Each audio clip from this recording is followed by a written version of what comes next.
नमस्कार, आप सभी का स्वागत है। क्या हमारे देश में अब लोकतांत्रिक व्यवस्था धीरे धीरे उन बच्चियों के लिए ख़त्म हो रही है जो बच्चियां आए दिन किसी न किसी हादसे का शिकार हो रही है। हादसा इसलिए कहेंगे क्योंकि यहाँ पर सबकी सोची समझी रणनीति के द्वारा सारा खेल किया जाता है, लेकिन उस बच्ची को जरा सा भी पता नहीं होता या उन परिजनों को पता नहीं होता कि अब अगले ही पल उनकी बेटी के साथ क्या घटना घटने जा रही है। इसलिए हम इसे एक हादसा कहेंगे और कानून की लापरवाही भी कहेंगे, जिसकी वजह से केवल और केवल 18 दिनों के अंदर जोधपुर के अंदर 5वीं घटना का अंजाम देखने को मिला है। प्रशासन क्या कर रहा है, प्रशासन किस जगह पर है, प्रशासन किस अवस्था में है, ये समझने वाली बात है। और यहाँ सोचने वाली बात ये भी है कि केवल जोधपुर के अंदर अगर आप देखेंगे तो 18 दिन के अंदर 5 ऐसी घटनाओं का होना जिसमें नाबालिग बच्चियों के साथ अमानवीय घटना को अंजाम दिया जाता है, हम क्या सोचेंगे। मैं आपके सामने 2 घटनाएं ऐसी रखूंगा जो आपके दिल और दिमाग में ऐसा वार करेगी कि आप अपनी बेटियों को बाहर भेजने से कतराएंगे ही नहीं, एक बार सोचने पर मजबूर हो जाएंगे। ये आज़ाद देश की गुलाम तस्वीर इसलिए बता रहा हूं और इसलिए कह रहा हूं क्योंकि आज हमारे देश को आज़ाद हुए करीब करीब 75-80 वर्ष का समय हो चुका है, लेकिन आज भी हमारे यहाँ पर 18 दिन में जितनी विकास की दरें काम नहीं करती, उतनी यहाँ पर नाबालिग बच्चियों के साथ अमानवीय घटनाओं का ये रिश्ता लगातार चलता रहा है। लगातार नाक के नीचे, प्रशासन के आंख के आगे ये घटनाएं हो रही है। पहली घटनाएं महज कुछ दिन पहले, जिसमें 2.5 साल की बच्ची बताई जा रही है। 2.5 साल की बच्ची अपने घर में आराम से खेल रही है। एक 45 वर्षीय इंसान, 45 वर्षीय आदमी आता है और उसे बहला फुसला करके चुप रखने के बहाने उसे ले जाता है और ले जा करके उसके साथ रात को बार बार अमानवीय घटनाएं करता है।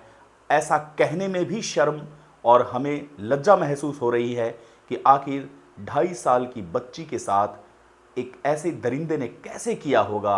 क्या उसे बिल्कुल भी नहीं सूझा होगा कि हमारे इस देश में कभी ऐसा भी समय हुआ करता था जहां पर लगभग 20-20 साल के बच्चे और बच्चियां एक साथ खेला करते थे।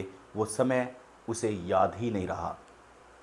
2.5 साल की बच्ची न तो समझने योग्य होती है, न ही वह कुछ समझने के लायक होती है, न ही अपना भला और बुरा सोचती है। उसे हम यूं कहेंगे कि उसका दिमाग उस क्षति के अंदर होता ही नहीं है जिस क्षति के अंदर वह अपनी हानि और लाभ के बारे में सोच सके। वह युवक नहीं कहूँगा, वहाँ पर 45 वर्षीय एक बुढ़ा कहूँगा। 45 वर्षीय उसके साथ, नाबालिग के साथ ऐसी घिनौनी हरकतें करता है और न जाने कितनी बार करता है। और उस दरिंदे की शर्म देखिए, उस दरिंदे की हिम्मत देखिए, उस दरिंदे की नीच हरकत देखिए कि वह जिस जगह से बच्ची को अगवा करता है उसी जगह के ला करके वापस उसे छोड़ देता है। बच्ची दर्द के मारे तड़प उठती है और तड़पते तड़पते बच्ची अपना दम तोड़ बैठती है और उसके बाद में कानून की नींद खुलती है और कानून के रखवाले उसको सलाखों के पीछे डालते हैं। लेकिन सवाल खड़ा होता है कि 18 दिन में 5 बार ऐसी घटनाएं होना क्या अपने आप में कलंकित शब्द नहीं कहलाएगा?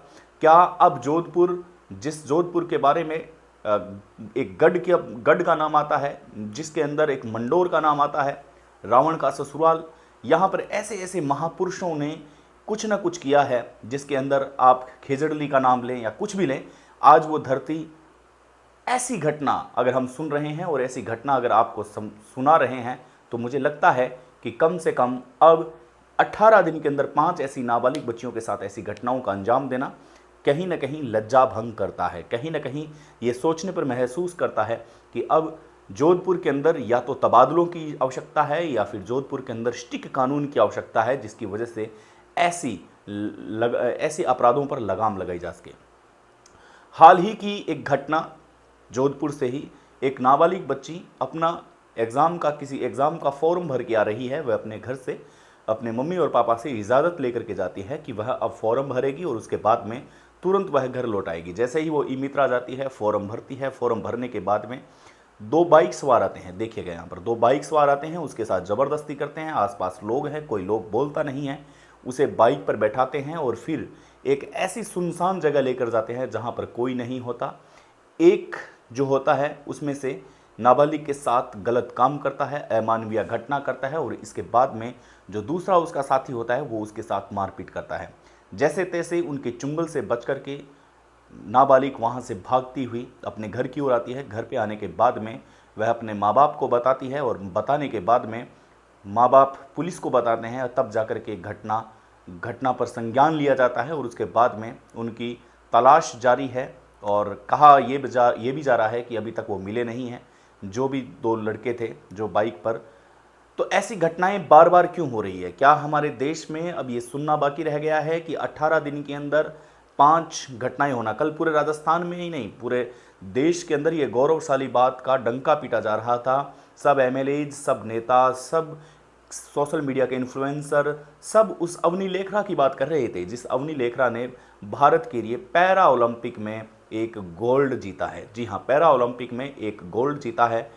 ये बहुत सुखदाई बात है, ये बहुत सुखदायक बात है और दिल को सुकून देने वाली बात है। सबके व्हाट्सअप स्टेटस पर भी यही लगा रहता, रात का यही लगा रहता है अगर कोई ऐसा भी मौका आता है। लेकिन आज दुर्भाग्य है कि इन बेटियों के साथ, वो भी जोधपुर के अंदर, 5 ऐसी घटनाएं होना 18 दिन के अंदर, लेकिन किसी के मोबाइल में स्टेटस आपको देखने को नहीं मिलेगा। ये डबल यहाँ पर माइंड की बात है कि एक तरफ तो अगर कोई बिटिया बढ़िया काम कर रही है, अगर कोई गोल्ड जीत रही है, कांसे जीत रही है, तो उसके स्टेटस लगने भी चाहिए, बताना भी चाहिए कि हमारे देश में, हमारे राज्य में ये हो रहा है। परंतु अगर वहीं एक दूसरी बिटिया के साथ अगर गलत हो रहा है और वह 18 दिन के अंदर 5 ऐसी घटनाओं को अंजाम दिया जा रहा है, तो कहीं ना कहीं हमारा फर्ज ये भी बनता है कि हम उसके खिलाफ भी आवाज़ उठाएं। वो भी हम व्हाट्सएप स्टेटस के जरिए अपना दुख, अपना रोष प्रकट करें, ताकि कानून ढंग से अपना काम कर सके। जोधपुर के अंदर ऐसी 18 दिन में 5 घटनाएं होना बेहद चिंता का विषय है और बेहद डरा देने वाला विषय है। इसलिए सावचेत रहें, सतर्क रहें।